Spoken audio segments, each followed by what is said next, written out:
haula wala quwata illa billahil aliyil azim. Lanjut Bapak Ibu yang kami muliakan. Nah, hidup setelah dukhon, inilah hidup yang berat. Kenapa demikian? Dukhon meteor tadi, satu meteor ini mengandung siderit. Tulisannya siderit. Dijelaskan oleh Michel Penn, siderit itu apa? Siderit itu kandungan zat besi yang ada dalam meteor. Allah menceritakan dalam surah Al-Hadid, besi-besi yang ada di muka bumi ini sumbernya dari ruang angkasa loh Pak. Ya, besi-besi yang ada di bumi ini sumbernya dari ruang angkasa. Dan nanti inti besi, induk besi itu akan Allah datangkan kembali buat melumpuhkan besi-besi yang ada di bumi. Di akhir zaman. Ketika meteor ini melesat,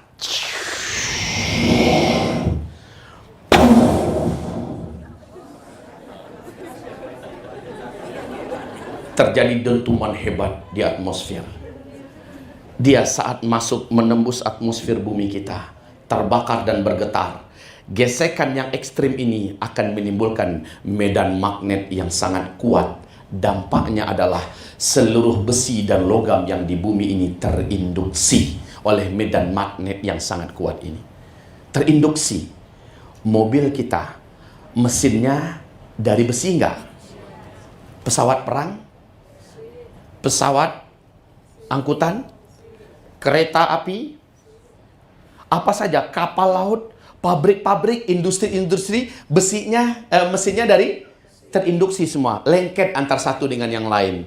Di starter mobil udah nggak mau, dicoba terbangkan pesawat udah nggak mau. Pabrik-pabrik juga berhenti memproduksi, industri-industri raksasa juga terhenti, semua apapun yang terbuat dari besi dan logam di muka bumi terhenti. Pada saat itulah Rasulullah SAW bersabda, "Tsumma uttum min haitsu bada'tum, wa uttum min haitsu bada'tum, wa uttum min haitsu bada'tum." Pada saat itu nanti kalian semua akan kembali seperti kalian mulai hari ini, mulai pada zaman Nabi.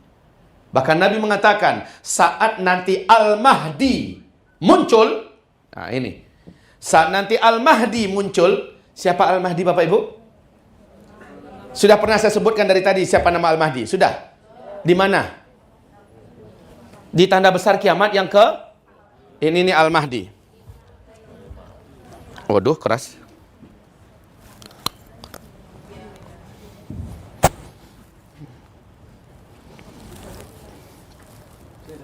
Licin.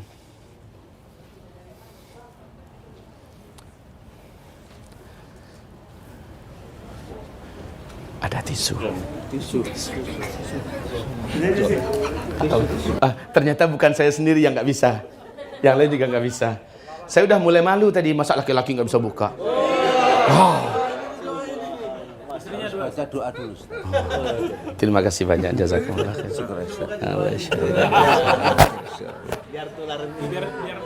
Saya diajarin oleh apa katanya ruqyah dulu. Tadi tertahan. Baik, kita kembali di sini. Al-Mahdi memimpin khilafah Islamiyah fase kelima. Ini Al-Mahdi. Ya. Al-Mahdi. Nah, pertanyaannya, sejak kapan Al-Mahdi ini ada? Di mana kemunculan Al-Mahdi? Kemunculan Al-Mahdi adalah setelah meteor jatuh, terjadi dukhon, Al-Mahdi keluar. Nah, di sini adalah Al-Mahdi.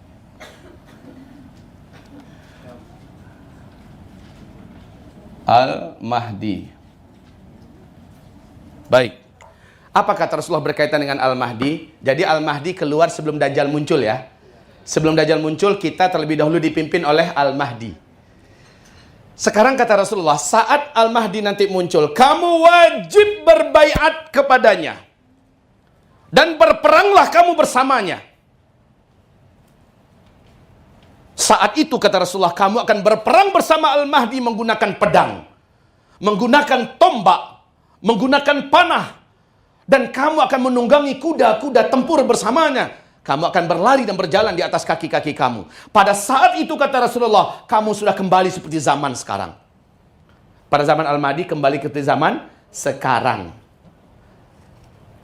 Ustadz, adakah peluang Al-Mahdi udah dekat dengan kita? Pertanyaannya selalu begitu, udah dekat apa belum? Kalau saya katakan tadi, meteor dengan dukhon peluangnya udah dekat dengan kita apa belum? Udah ya, berarti terjawab dong yang ini harusnya. Udah dekat. Berarti Ustadz, di saat teknologi sedang hebat-hebatnya, akan musnah. Iya, caranya, ya itu tadi caranya. Ada yang mengatakan karena perang nuklir, nanti akan terhenti semua teknologi karena perang nuklir. Tidak, Pak. Mari kita dengarkan apa yang dikatakan oleh Albert Einstein. Nah, dengar ini kan, sudah pernah belajar dengan orang ini kan? Tentang orang ini siapa, Pak? Bapak fisika dunia. Albert Einstein mengatakan, saat dia didesak oleh lebih dari 2000 wartawan di muka bumi ini, termasuk dari negara-negara maju yang sedang memproduksi senjata-senjata super canggih, senjata tempur dan nuklir yang mematikan untuk persiapan perang dunia ketiga maksudnya. Beliau ditanya, seperti apa perang dunia ketiga nanti? Jawaban beliau sangat mengejutkan. Tidak ada satu teknologi pun yang hari ini kalian siapkan, yang kalian buat, yang kalian temukan dapat dipergunakan nanti dalam perang dunia ketiga. Kalian nanti pada perang dunia ketiga sudah berperang dengan senjata manual. Saya tidak tahu, kata Albert Einstein, senjata jenis apa yang akan kalian pakai nanti. Yang pasti tidak ada satupun teknologi yang hari ini kalian temukan, kalian buat, dapat dipakai pada saat itu. Pernyataan Albert Einstein. Mari kita dengarkan juga apa yang dikatakan oleh Steve Jobs. Masih ingat Apple? Sekarang masih ada? Dan ini salah satu di antara ownernya, dan dia termasuk orang terkaya di dunia. Saat dia masih hidup, dia berani mengatakan begini. Dan muncul pernyataan ini, Pak, di 2 kali terbitan Republika, koran Republika di Indonesia. Apa yang dikatakan Albert Einstein di hadapan ribuan, Steve Jobs. Makasih, Pak. Kata Steve Jobs, setelah nanti saya tidak ada, tidak lama setelah itu kalian semua akan kembali ke zaman batu. Ini pernyataan Steve Jobs. Bapak Ibu, kenapa Albert Einstein, Steve Jobs, berani melafazkan lafaz yang unik dan aneh ini untuk orang sekelas mereka? Kesannya seolah-olah ini adalah ramalan. Tidak, mereka adalah para ilmuwan, ahli dalam masalah teknologi. Tapi mereka lah yang menyatakan nanti kalian semua akan kembali kepada zaman batu. Kenapa mereka berani? Sekali lagi, karena sejak 43 tahun yang lalu, NASA telah memprediksi bumi kita masuk ke arus sungai meteor. Dampak daripada meteor ini salah satunya menghentikan semua teknologi. Dan ini dipelajari oleh seluruh pakar dan ahli-ahli ilmuwan-ilmuwan dunia. Sekelas orang seperti Albert Einstein dan Steve Jobs menyampaikannya. Dan yang bagi kita tidak unik. Kenapa? Wong Rasulullah saja 1400 tahun yang lalu lebih sudah mengatakan saat Al-Mahdi nanti muncul, kalian sudah kembali ke zaman sekarang. Nah, Bu, ini meteor tadi, saat dia masuk, lumpuhlah semua teknologi. Side rate tadi juga mengandung, menyebabkan gelombang elektromagnetika yang teramat sangat tinggi. Ini berdampak kepada listrik-listrik yang ada di muka bumi padam. Bukan sementara, Pak, tapi selamanya. Sinyal-sinyal yang ada juga berhenti. Sudah berhenti sama sekali sinyal-sinyal yang ada. Handphone-handphone yang cakep-cakep, ya. Yang harganya Masya Allah. Ini Masya Allah nggak harganya? Lumayan, Pak. Lumayan. 3 juta. Yang jelas saya nggak akan minta. Ini handphone macam gini, setelah meteor jatuh, dia tidak akan berfungsi sama sekali. Sampai nggak bisa dicas juga, ya. Kalaupun masih ada charger, power bank segala macamnya, anggaplah masih ada listriknya di dalam, anggap sajalah. Ini juga sudah tidak ada sinyal. Benda macam ini akan jadi mainan akan jadi mainan di sungai, akan menjadi mainan peta umpet anak-anak. Sudah tidak berharga lagi. Televisi, internet, segala macamnya sudah tidak bisa dipakai. Nah, Bapak Ibu yang kami muliakan, disinilah stres manusia hidup, khususnya yang tidak beriman, yang nggak tahu masalah ini. Coba, sedang enak-enaknya dibuai oleh impian dunia, sedang dimanja-manja oleh teknologi, tiba-tiba ditinggalkan secara serentak.